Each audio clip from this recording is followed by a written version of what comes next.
Flames lick at her feet as 20-year-old Kimpa Vita stands bound to the stake in Ivuriolu, Kingdom of Kongo, on July 2, 1706.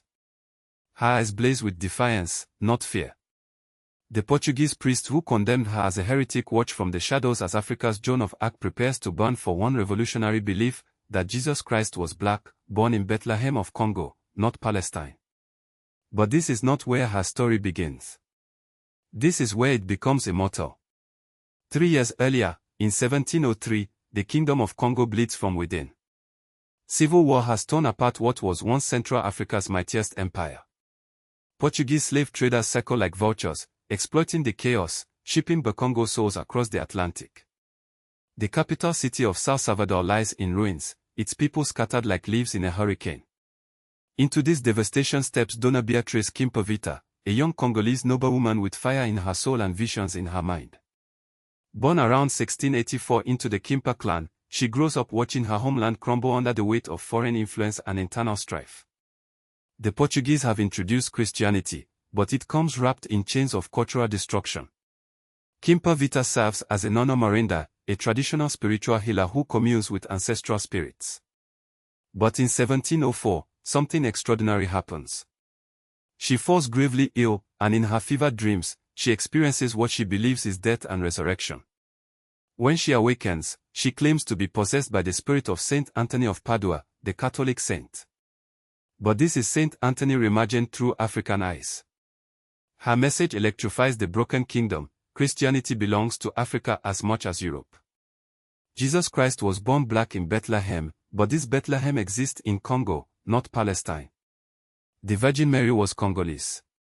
Saint Francis was a nobleman from the Congo court. She preaches that God speaks Kikongo, that heaven itself is African, and that the Europeans have stolen and whitewashed their own religion. The response is volcanic. Thousands of displaced Bakongo flock to hear this young prophet who dares to reclaim their spiritual identity. She establishes herself in the ruins of South Salvador, transforming the abandoned capital into a pilgrimage site. Her followers call her movement Antonianism, and it spreads like wildfire across the fractured kingdom. Kimpa Vita performs what her people believe are miracles. She claims to die every Friday and resurrect on Monday, physically embodying the Christian mystery of death and rebirth. She teaches that traditional Congolese ceremonies can coexist with Christian worship, that their ancestors are saints, that their culture has divine blessing. But her greatest heresy, in Portuguese eyes, is political. She demands the reunification of Congo under a single African ruler, free from European manipulation. She calls for the scattered nobles to abandon their petty wars and rebuild their nation. This spiritual revival becomes a liberation movement, threatening the very foundation of Portuguese colonial control. King Pedro IV of Congo, desperate to maintain Portuguese support in his own civil war, watches nervously as Kimpa Vita's influence grows. The Portuguese Capuchin missionaries, led by Father Bernardo de Gallo, see her as a dangerous witch corrupting true Christianity. They pressure Pedro IV to act before her movement ignites a full-scale revolution. In 1706, Kimpa Vita makes a fatal miscalculation. She takes a lover, a man named Boro, and bears a child. Her enemies pounce on this apparent contradiction. How can someone who dies and resurrects weakly engage in earthly desires? They accuse her of fraud, witchcraft, and heresy. The trial is swift and predetermined.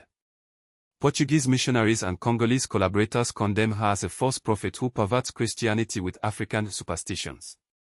They ignore her followers' pleas, dismiss her theological arguments, and sentence her to death by burning, the European punishment for heretics. As flames consume her body that July morning, Kimpa Vita becomes something more powerful than any living prophet, a matter for African spiritual independence. Her movement survives her death, inspiring resistance to cultural colonization for generations.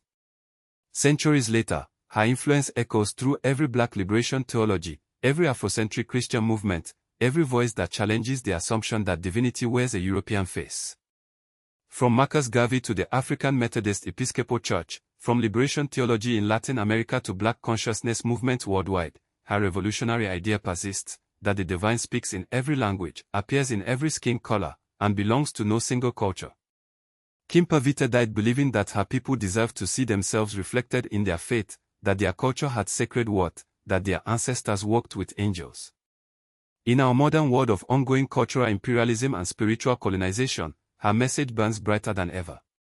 She reminds us that the fight for authentic identity, spiritual, cultural, personal, requires the courage to challenge those who would define us from the outside. That sometimes, the most radical act is simply claiming the right to see the divine in your own image.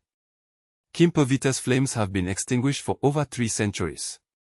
But her fire still burns.